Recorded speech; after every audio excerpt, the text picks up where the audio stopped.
Hello, everyone. My guest today is Marcel Pirlik. He started in finance in 98, then switched to internet and mobile in 2000 and launched bid management in 2010 by using AI-based trading software for stocks to automate and optimize media buying on Google Ads. They're now active on all relevant e-commerce marketing platforms like Amazon, Google Ads, Bing Ads, Yandex, as well as greater than 50 programmatic platforms. Their USP is to outperform everyone to maximize profits for their customers. Marcel, are you ready to take us to the top?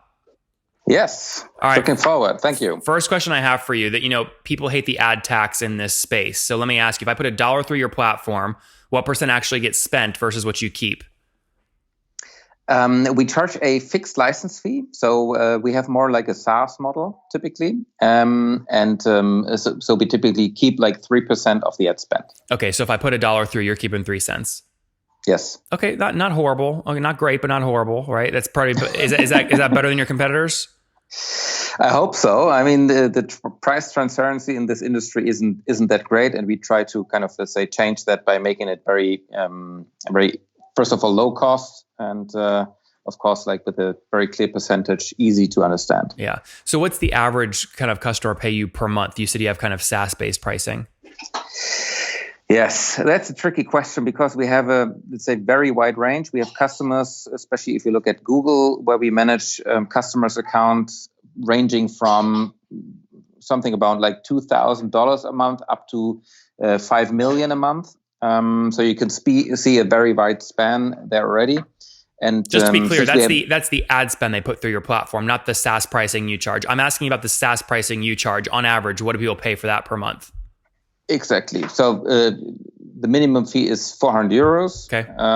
So that's kind of for the smaller ones in town, and then the average one is maybe $2,500 a month. Okay, that's pretty healthy. So you're kind of in the mid-market space, you'd say then. Yes. Okay, so 2.5. So we'll call it $2,500 US bucks per month. And what does that get them? That allows them to spend up like to a certain amount of money through the platform before they have to go up to the next level.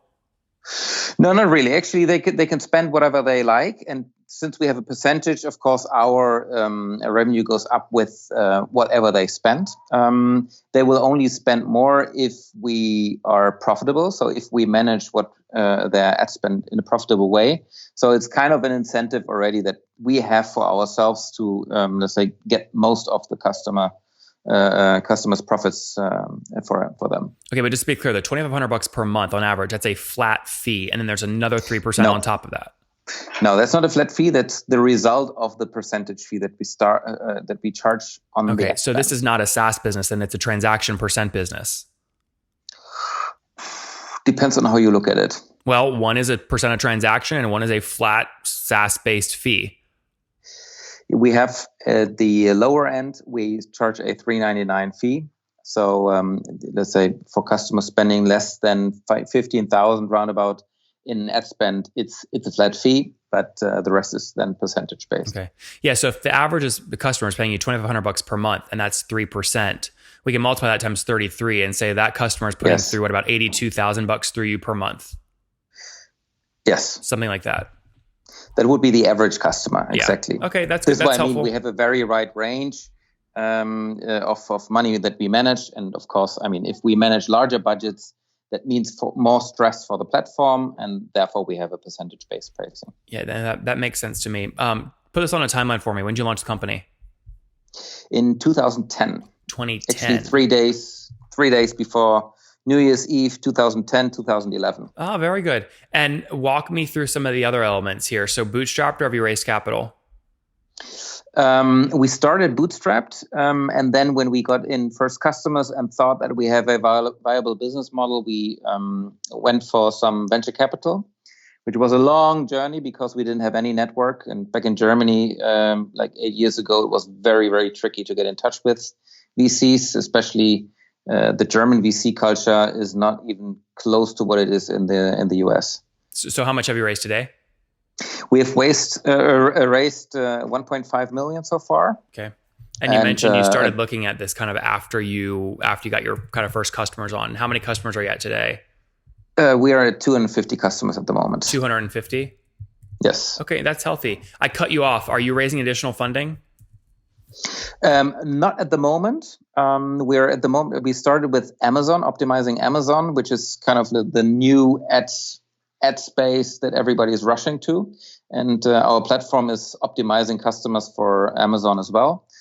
So that's the new thing. And we're considering once we, let's say, get to a decent amount of customers for Amazon, thinking about expanding this with an additional funding too. Mm-hmm.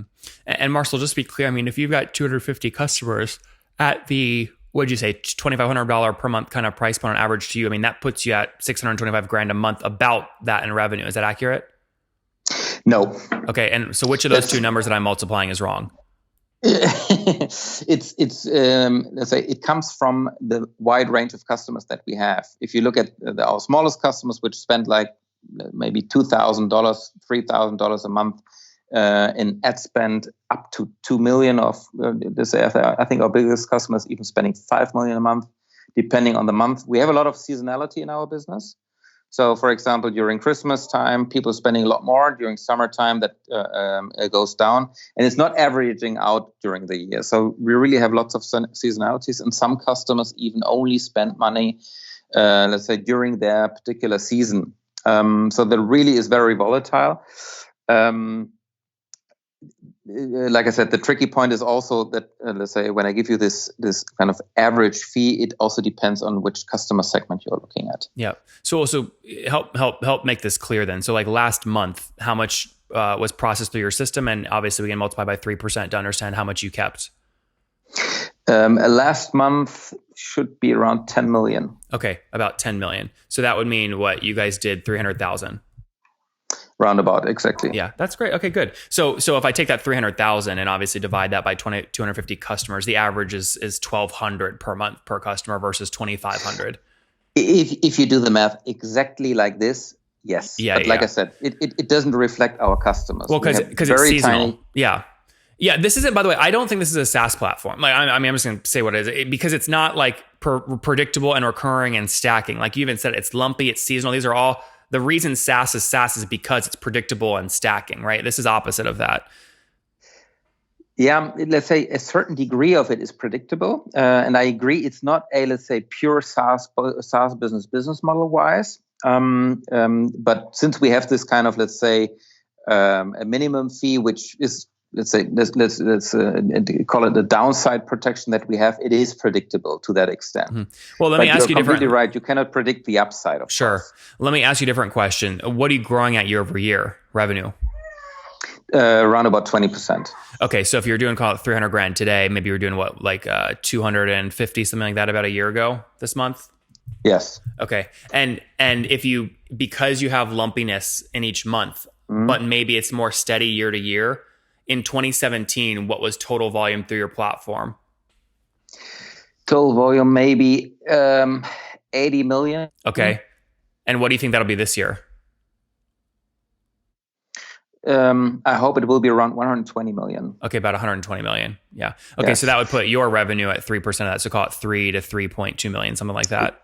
Exactly. And I mean, maybe to make this point really clear, if we have larger customers, which like add to the amount that streams through our platform, with the larger customers, you typically have, let's say, smaller deals in terms of you charge them a lower percentage because they're putting a lot more through your platform.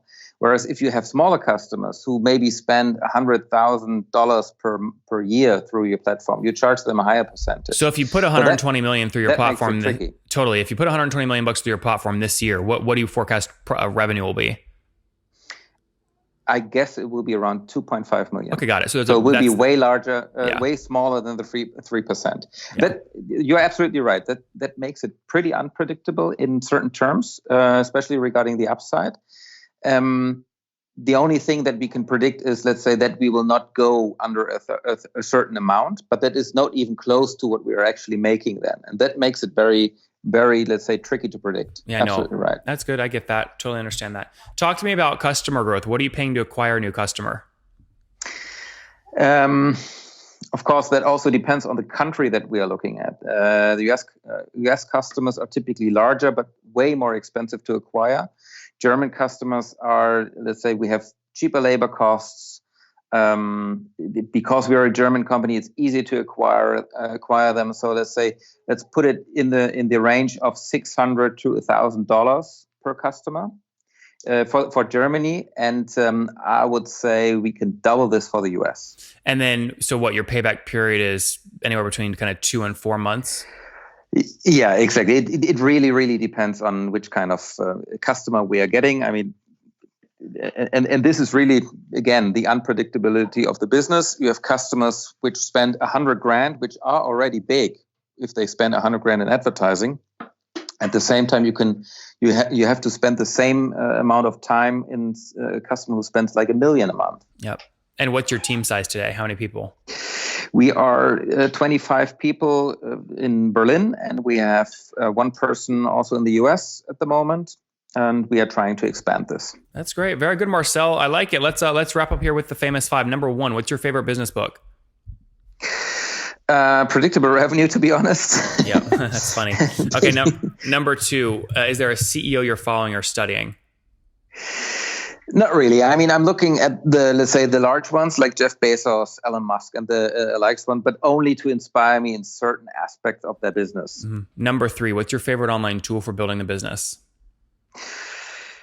Salesforce. And number 4, how many hours of sleep do you get every night? I guess it's 7 at the moment, but I have 2 kids, so it's also very volatile. 2 kids. And married or single? Married. Married, 2 kids. And how old are you? I am 44. 44. Last question. What do you wish your 20-year-old self knew?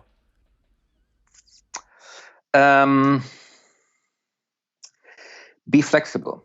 Be flexible. Guys, there you have it. Last year, about $80 million in ad spend put through his platform. That is basically a programmatic bidding machine, especially for new platforms like Amazon. This year, they'll do called $120 million for their platform. They'll keep less than 3% of that. So they'll keep about $2.5 million in revenue. Healthy growth there. They've raised $1.5 million, serving 250 customers that spend on average $1,200 per month with them. So they're doing, call it $300,000 per month on average, something like that. Spending anywhere between $1,000 and $2,000 to acquire a customer. So call it 2 to 4 month payback period. Team of 25 people in Berlin and 1 in the States, looking to expand, which I love. Marcel, thanks for taking us to the top.